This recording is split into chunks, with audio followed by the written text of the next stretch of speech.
egameni lika Yesu Kristu waseNazaretha ndiyabulisa utata befundisa bakhona, ndiyabulisa omama befundisa bakhona, ndiyabulisa obhuti nkosisi isayini kule gameni lika Yesu Kristu waseNazaretha. Ngithobele kancinci umsipesi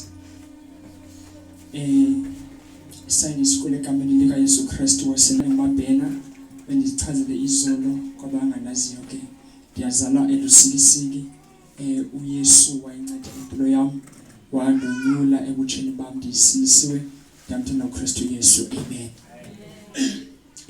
Ndibelethwa nifumana ke noma kule ndawo egameni lika Yesu Kristu waseNazaretha. Amen. Into yenzindiso ke empilweni yami ke ibalulekile kakhulu because ndingumuntu ke okhule ekhayeni okhonzwa kulo, kusindisiwe, but into yandinceda ukuba abazali zaba ifihle lokuba uYesu noba kusindiswa kokwenu uyazithathela, ayonto lendilifa okanye ezenzekayo automatically. Xa kusindiswa kwenu nawe uzawusindiswa. Amen. Ayibikho njalo, but you take a decision ngokunokwakho, uzixelela uba ndizawusindiswa nami, because uyabona abazali bakho indlela baphila ngayo, and then make decision yakho ukuba uyangapha okanye uyangapha. Amen. And balonxeba kuYesu walenza nayo nokuba nami ke ndiyithathe le nto ibe yam, ingabe katata bengamama kodwa ibe yam nami egameni lika Yesu. Amen. Sizawuya ezwini lenkosi egameni lika Yesu Kristu waseNazaretha. Ndidla ngokuthi ke Emotion Bay andingumuntu omde, kodwa ke ndisize mthandazweni inkosi incede nami ndibethe mama 2 hours 3 hours ndibetha. Amen. Sisebele mthandazo inkosi ingumncedi. Amen. Cela seni ezwini lenkosi kwincwadi uMagalathi chapter number 5 sifunde verse number 1, sifunde nencwadi uTimotheo oqala chapter number 6 sizofunda verse number 20 egameni lika Yesu Kristu waseNazaretha. Kengo osia au toli sumo yawa ngihlanze ngihla seku ona namhlanje ngise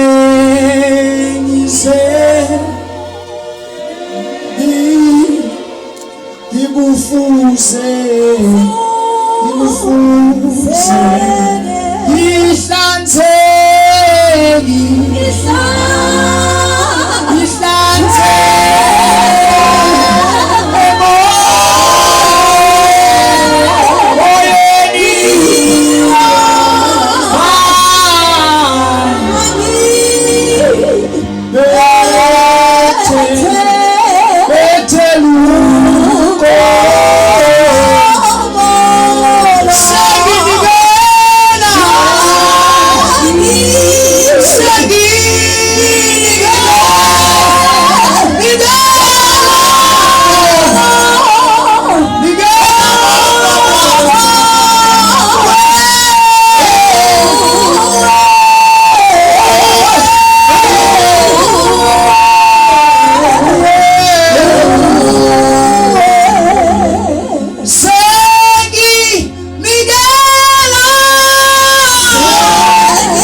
thetha nathi njengabantwana bakho othethe izwi Nkosi wathi asebehlambulukile ngelizwi olithethileyo mabahlale kuwe ngoku Nkosi sizawuvila izwi oza kulithetha kuthi njengebandla kulukula moyingcwele isicaka sakho sibe phambi kwethu iba ngumbhobho Nkosi wakho ngaso yegama lenkosi lethu yesithulisa lokuhlobo lemimoya olungalifuniyo ilizwi lakho Nkosi phakathi kokuthetha kumkhonzi wakho masiligale silibone ilizwi loThixo philileyo enkosi kakhulu udumo lwakho in Jesus name amen. Siyafunda ke incwadi kumaGalati chapter number 5 sifunda verse number 1 sifunda incwadi yoTimothy uqala chapter number 6 sifunde verse number 20 egameni lika Yesu amen. Sokushiyelwa kakhulu kule ndawo usukela izolo uze kube ngoku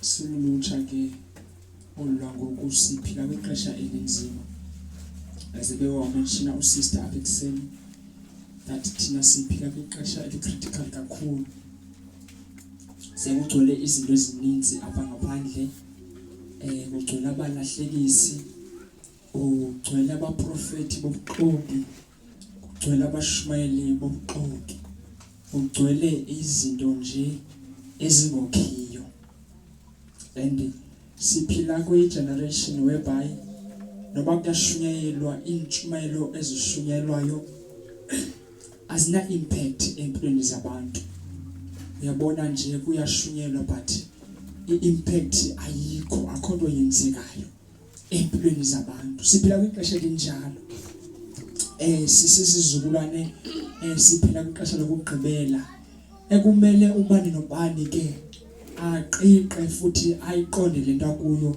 azazi ba umephi yena enguye nje esindisiwe amen. Because if sizongazazi okanye singathilekelwa lento sikuyo lo muntu samfumanayo sizawufumaneka silahleka nathi kwizinto ezikhona apha ngaphandle enjoy ezinto zenziwa ngaphandle ngenxa yoba asithilekelwanga lento ukuthi ayifikanga. We said ke izolo one of the people umuntu osincedayo kwezi zinto zikanje is if we are filled ngumoya oyingcwele. If sinayo umoya oyingcwele ezimpweni zethu singabantu abazobona okulungileyo nokungalunganga sizokwazi ukuhluza into eyiyo nento engeyiyo and that will grant us ukuba sibe nobudlelwano obuhle noKristu Yesu and then when the day apho uKristu abuya sikwazi ukuxhumana sibonane kunye naye because kukhona umuntu ongakuthi ngaphakathi amen. Cela ke sifundeni apha ezincwadi egameni lika Yesu 10 minutes izoba yanele kulelo egameni lika Yesu Kristu waseNazaretha. Ngicela siqale kwincwadi kaMaGalati chapter number 5 sithi sihloko ngephaya yilondolozeni inkululeko yenu. Verse number 1 uKristu wasikhulula ukuze sibe ngabantu abakhululekileyo impela ngoba kayimani nxishi ningayeki ningavumi ukuphindela kwijokhwe yobukhoboka. uKristu wasikhulula ukuze sibe ngabantu abakhululekileyo impela. Uthe usisekrethe apha ekuseni besingabayedeni sisentweni sizithandelayo kodwa kwafika uKristu Yesu indoda enye yafayo kwaba kanye yavuka ngosuku lesithathu yasitheke kuluphila sitheke wakufa wavuka saba lenkululeko. Lena mhlanje kule ncwadi ethi yilondolozeni inkululeko yenu uKristu ayenzele yona ukuze ningaphinde nibanjwe ijokhwe yobukhoboka. Uthi yimani nxishi ningayeki yimani nxishi ningayeki. Ungathi umbhalo kule ndawo ayithina ukuba intowa zikhona izinto ezofika that will try to move you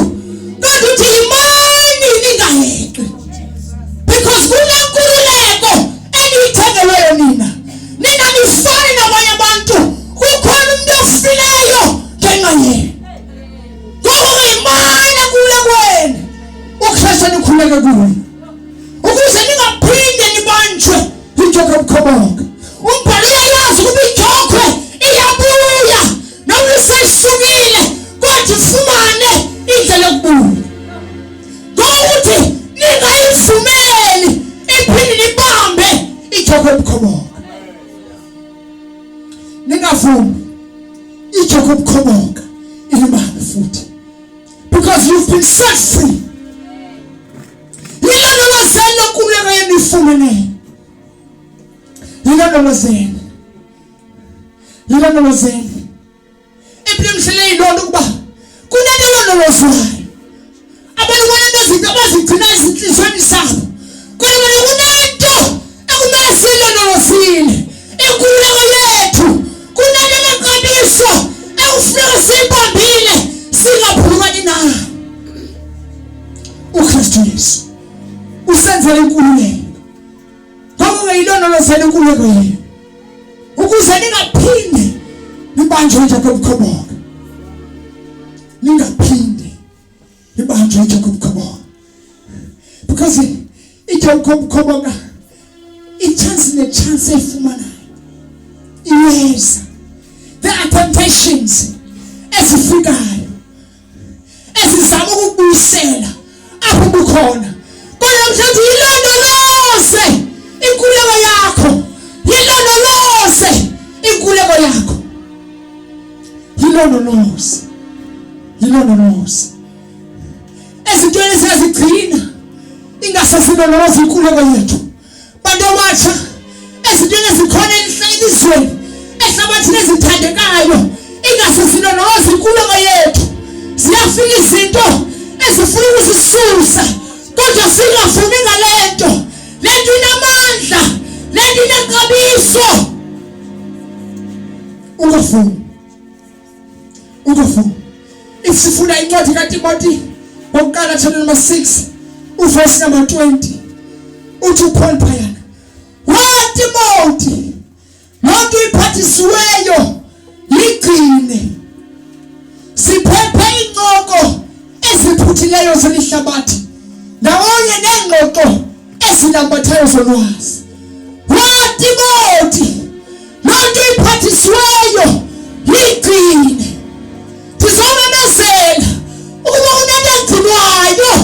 kunento egcinayo. Abantu begcina boyfriends, abantu begcina izolo ezithile. Kodwa thina singavumi, sigcina inkululeko yethu. Sigcina inkululeko yethu. Kunomuntu ofayo, kunomuntu obethelwayo ukuze sibe ngabakhululekileyo. Wafika ukuze sikhululeke. Ngoba lento iphathisiweyo ligcine. Tifuna sikhonjwe nalonto ukuthi lonto iphathisiweyo ligcine. Ungayitheleli athi Davide umuntu omjawokubekambisa ngantoni nomendo wakhe athi ngokugcina ilizwi iyagcinwa. Sesikhona izinto ezifuna ukususa kodwa uyigcine.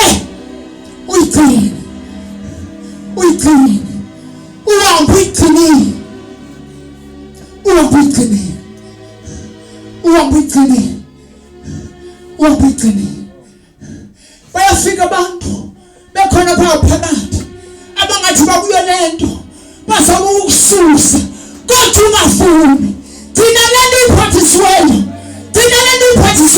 Sujika noma ebejika noma thuma kubejika kodwa gcina lento. Iphathisiweyo. Inamandla. Inopha emsebenzini. Kanti bangqinela nabaqala ukuba ndisindisiwe. Bakubuka ngizuba awunayo nentombi le. Awusela into hayi. Athi wasuka imofu wena. Ndithi kungcono ukuthi imofi kunoba ndisuke kulento. Because I know and understand over lento inamandla. Lento isisusa ezintweni ezenzakalisayo. Igcine. Ningasengamamezela uchene lukhona ukuthi bona basha siyabelana siyigcinile without any pretense. Uzazi ka uphelele ngamandla bandiphelele ngamandla and go back kunomuntu onikeza amandla umngena adinamandla kodwa Nkosi ndifuna ukuyigcina lento andifuni ukusuka ndifuna ukuyigcina ndifuna ukuyigcina ndifuna ukuyigcina ndifuna ukuyigcina sibe ngabantu bayigcinile uthi sisekuseni siphephe nokutsho kubakho uphephe na uphephe inkani kuzobusha ngoba kunento iphetheyo afuna ukusuka kulento uyayazi into ephathileyo uyayazi into ngaphakathi afuna isuke uyigcine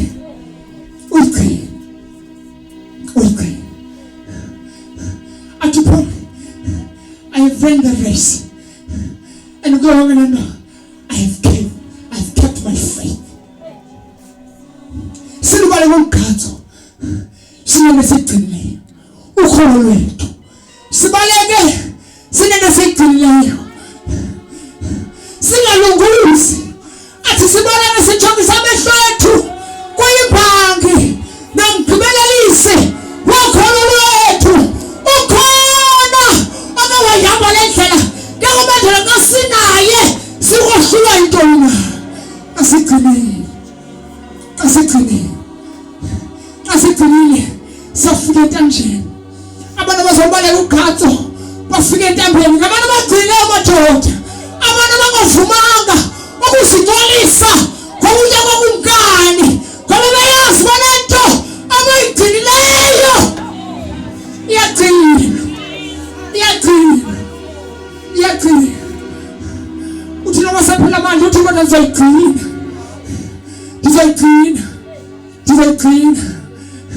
siyafika izinto ndisoma ndizoyilondoloza ukuthi into othetha iba iyalwelwa sesifumene kodwa idinga wena okubuyilwele ungaphulukani naye because uyakwazi ukusindiswa for a very long time but uNkulunkulu it's just a second very soon bazana kufuneka siyaphile sigcinile siunderstand ukuba sinene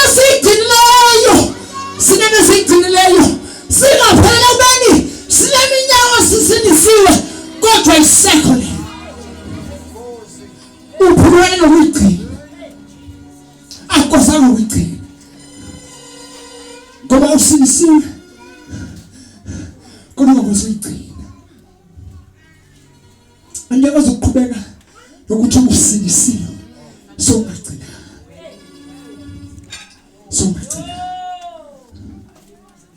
that is the mistake esivela kwezinsuku. There are preachers, there are prophets. Yes, let me yenzeka ubona ba I can preach. Yes, abantu bama ngenyawo kodwa ube songagcina uliba kunekhobo yalifuna yaphuma ongagcina athi uKristu Yesu lawo ufuna ukunilandela makathabatha umnqamlezo wakhe every day eyamihlalana uthi lizakulandela msindisi wena wachitha igazi ngoba abanye abantu bekudela kodwa nizokulandela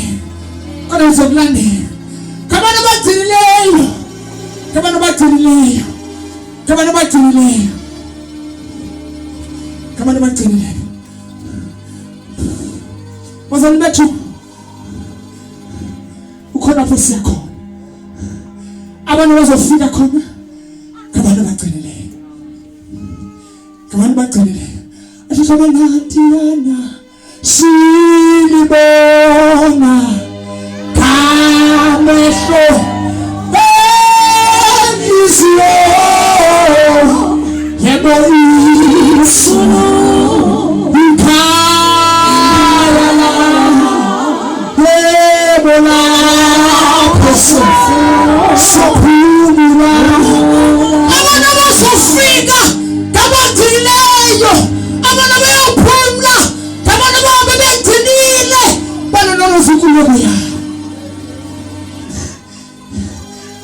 babutye busha babo begcinile, babutye busha babo belondolozile, be-understand ukuba kunenkululeko abayithengelwayo engafani nezinye izinto. Ngoko ke fanele ukugcina, efanele ukugcina, efanele ukugcina. Yinto egcinayo, yinto elondolozwayo, iyagcina, iyalondolozwa. Ngizomemezela lona abantu abatsha ukuthi abantu abatsha siphume kule ndawo siyazi ukuba simelwe sinerholo esiyidlalayo kwimfiliso yethu ukuba sigcinile, sigcinile, sigcinile. Abantu abayophumela entanjeni angabantu abangamagorha, kodwa ngabantu abaziqondileyo ukuba banento abayigcinileyo. Abantu abafika ezulwini ngabantu abayaziyo lihlalena ukuba kunento efanele igcinile enhliziyweni yami engafanelekanga ndiphulukane nayo. Sayigcina, sayigcina, sayigcina. Esibonakala zonke sivelana nazo kodwa siyigcine, sime, singayeki, singayeki. Sibe nendikhomothibeli kodwa sizayigcina. Sizobe butsheni bethu siyigcinile, siyilondolozile inkululeko yethu, siyilondolozile inkululeko yethu. Ananininzi bona batsha siboleka ukugqatswa, silufeze, sigcinile, sigcinile. This salvation is protected by enemies. Siyabe sigcinile. Into eyamentionwa, eyathethwa ukuba inguquko iyasinceda ukuba sikwazi ukuyigcina. Repentance, sibe nenguquko is an everyday. Ukwazi ukuqonda, usibone, uguquke, and understand ukuba noma kwenzeka ntoni, I have to give this, I have to protect this. Iyagcina. Ngicela ngaphambili ukuthi sithanda segameni likaYesu Kristu waseNazaretha.